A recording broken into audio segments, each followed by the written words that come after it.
You're not failing because you're mistaken. You're falling behind because they know too much about you, your ambitions, your intentions, your next steps, even the desires of your heart. You've revealed your mind openly, mapping out every thought, and now everyone navigates it, leaving traces on each idea you've ever had. As Machiavelli understood, the moment others uncover what you desire, they can halt your progress. Your true strength isn't in your actions, but in what you allow others to believe you might do, while your real motives remain hidden. If others can decipher you, they can steer you elsewhere. If your next move can be anticipated, it can be blocked. If your intentions can be explained, you can be controlled. You may think you're being authentic, that openness is virtuous, and that sharing your aims will gain you respect. What you don't see is how this information is used against you. They imitate your ambitions to gain your trust. They sabotage your journey before you can take the first step. They inject doubt with a single quiet remark. They anticipate your move and claim your success as their own. It wasn't your failure that defeated you.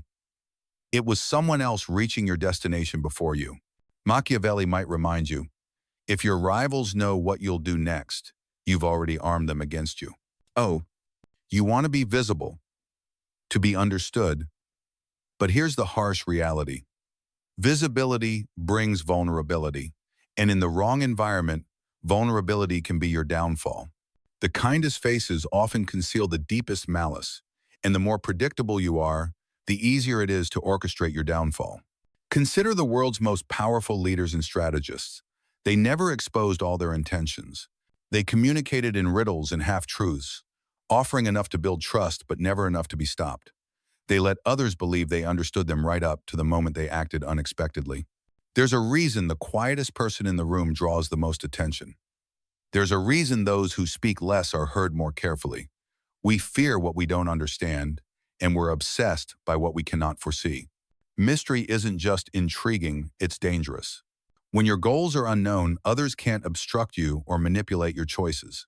They begin to question themselves rather than you. You stop being a simple player and become the strategist no one can predict. That's when real power emerges. You announce your plans because you seek reassurance, validation, approval. But Machiavelli would warn, each time you reveal your intentions, you surrender your advantage.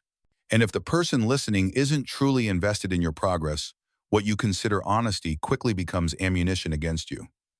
They'll smile, nod, offer encouragement, then sow doubt, cause delays, or quietly accomplish your goals before you, all while you believe they were allies when they were actually lurking in your blind spot. A Machiavellian doesn't broadcast his intention, she observes, lays traps, and lets others expose themselves. When the time is right, he acts with certainty, ruthlessness, and without warning. This is the essence of covert power: no grand announcements, no appeals for validation, no bold promises, only results. Let them witness the outcome, not the preparation. Let them wonder, how did he manage that? Instead of asking, will he really go through with it? If power is your aim, speak less, move in shadows, and strike as if it was never part of the plan. You don't need to declare your mission. You don't have to justify your disappearance. You owe no one the blueprint to your vision just to ease your solitude. Let them assume you're stagnant. Let them believe you're failing. Let them mock your silence. Because once the outcome arrives, there will be no arguments, only silence and awe. Machiavelli didn't merely advocate for this, he embodied it. He crafted one of the most dangerous political doctrines in history, all hidden behind layers of charm, performance, and noble appearances. That's how the game is played, not by reacting, but by outthinking, outlasting, and ultimately dominating when no one sees it coming. Being underestimated is one of your greatest tactical advantages. Machiavelli recognized that while it may be good to be feared and not loved, it is even more powerful to be doubted until it's too late. If they see you as weak, you can operate undisturbed. If they think you're slow, you'll always stay ahead. Let them confuse your silence for ignorance, your patience for passivity. Let them believe they've cracked your code. Every moment they guess wrong is a moment you're already 3 moves ahead. The most effective players in any arena rely on a sacred principle: misdirection. Say yes while planning a quiet no. Say later but move today in silence. Say nothing and let the suspense build until your move lands with unstoppable weight. Misdirection isn't lying, it's mastering how others perceive you. And perception is the true bedrock of power. When their assumptions are flawed, their actions falter. And when their actions falter, you win without ever raising your voice. Today's world idolizes transparency. Be open, be authentic, show your process. But Machiavelli would scoff. The more they understand your process, the easier it becomes to forecast your path, mimic your vision, or quietly sabotage your climb. Transparency has its place, but only when you've already secured your position. Until then, revealing too much is arming your rivals. The real strategy is to construct your fortress quietly, and when you finally open the gates, the stronghold is complete with defenses no one saw forming. Silence by itself isn't power. Its strength lies in its ambiguity. Anyone can be quiet, but only a few can turn silence into a riddle no one can solve. To remain a mystery, speak in fragments, contradict yourself deliberately, change patterns as soon as they start to take shape, leave statements unfinished. When no one can fully read you, they begin to doubt themselves, and that's when you've already won, before even making a visible move. Observe those who constantly announce their goals.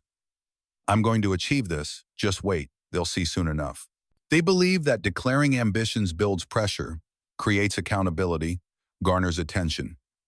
But in the Machiavellian worldview, declarations don't fortify you, they expose you. Public goals attract interference. Loud intentions become easy targets. Why? Because the moment you reveal what matters to you, you also reveal how to be hurt. You show where you're vulnerable. You hand over the very things you're most afraid to lose. There's no need to confront those who shout. Just let them speak. Let them draw attention while you remain silent and focused. As they burn energy on visibility, you build quietly in the shadows until your results make their words obsolete. The most intimidating figures move in deliberate uncertainty, not because they're hiding, but because even when they speak, nothing is ever clear. Are they friend or foe? Are they observing or already acting? Did that remark carry a warning or a distraction? This is the presence you must cultivate. Maintaining controlled ambiguity has three effects. It freezes your adversaries because they can't act against what they can't understand. It commands loyalty because people admire what they can't define. And it establishes authority because people follow mystery more readily than clarity.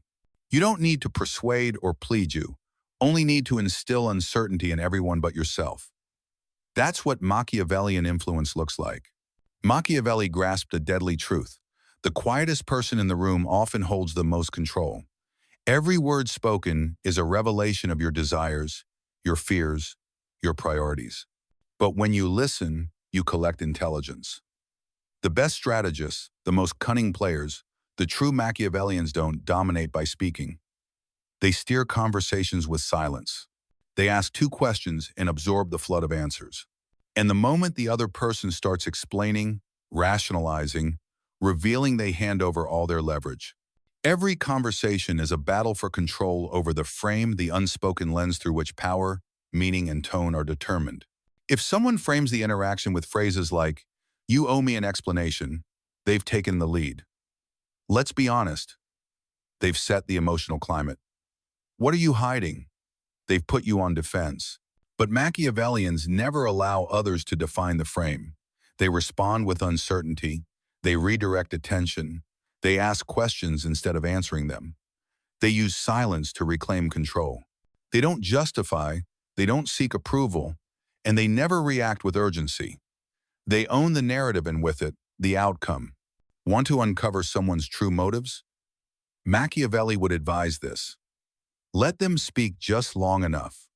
Flatter them. Make them feel seen and secure.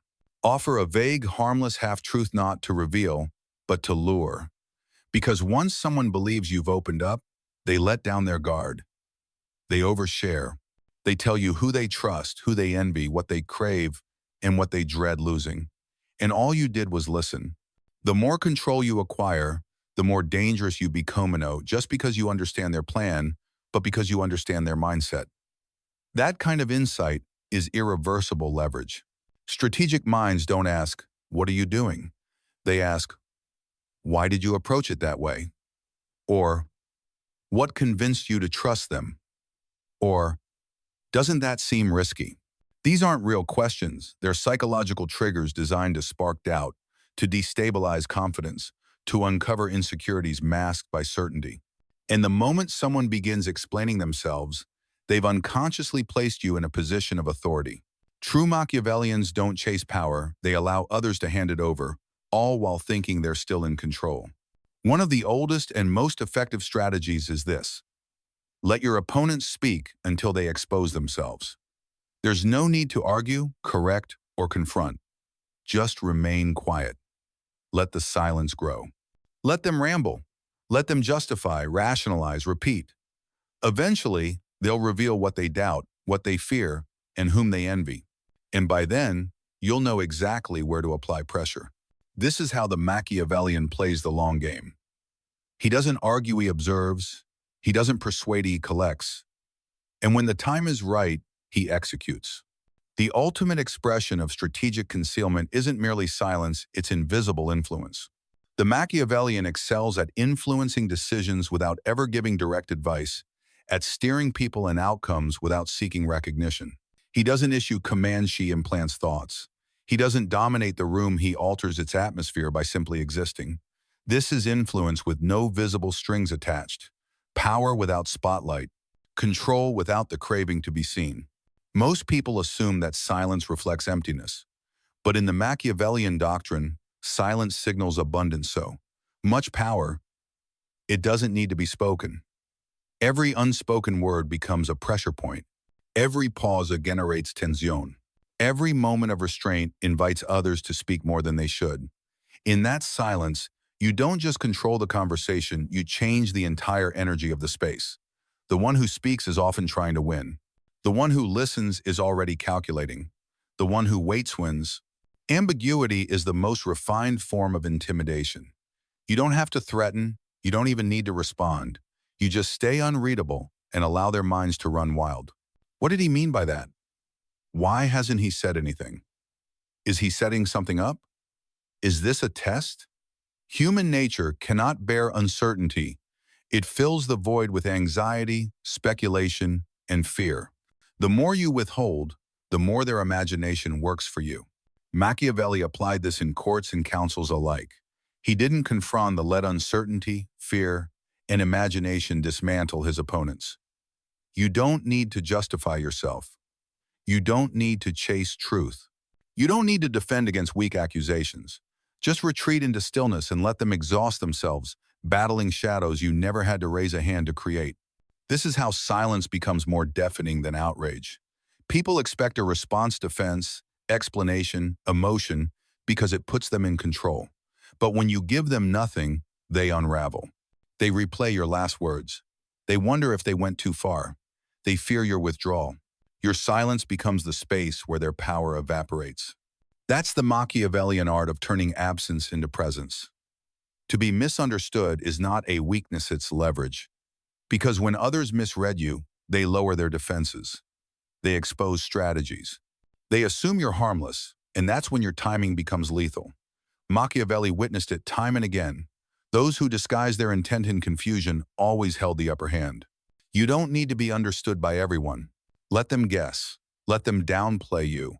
Let them dismiss you until you become undeniable. No one defends against a ghost, and that's when you strike. There's a kind of power that doesn't introduce itself, it's felt.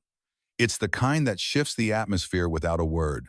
It isn't derived from status, wealth, or image. It comes from needing nothing to prove. The Machiavellian displays dominance through restraint. While others interrupt, he listens. While others justify, he watches. While others pursue, he disappears in the room, adjusts to his rhythm. We're drawn to what we don't understand, especially when it never seeks our validation. Power doesn't come from volume, it comes from presence. And nothing signals presence more than the silence that follows you. In a world of constant noise, the rarest and most valued form of attention is the one that isn't chasing anyone. Want to inspire fear without ever raising your voice? Remove your attention. Say nothing. Offer no explanation. Just disappear. Then let them sit in the void. Let them spiral into doubt. Let them seek the clarity you once gave too freely. Because the moment your presence becomes optional, they realize how replaceable they are. Machiavellian strategy isn't loud, it's surgical. It's emotionally distant and terrifyingly efficient. Society teaches us to be likable, expressive, magnetic, but Machiavelli knew that the most potent threat in any room is the one who doesn't respond. While the crowd shouts and scrambles to be seen, the Machiavellian remains still. He speaks only to shift direction. He stays quiet to hold control. When he finally talks, it's to reshape the atmosphere. That kind of influence doesn't come from charisma, it comes from self-command. Because when you refuse to react, you make others adjust themselves around you. That isn't presence, that's power. Your reputation isn't crafted by what you say, it's carved out of what you refuse to explain. The one who never clarifies rumors, never justifies opinions, becomes a myth. And what cannot be clearly defined cannot be easily dismissed. Machiavelli believed that influence shouldn't be maintained by defense, it should be enforced through distance. Let them wonder, is he upset or simply composed? Did he overlook me or is he observing me? Was his silence a signal of acceptance or a silent warning? Reputations are rarely forged through noise, they're built through intentional absence. True fear doesn't always arise from brute strength. Often, it's born from uncertainty.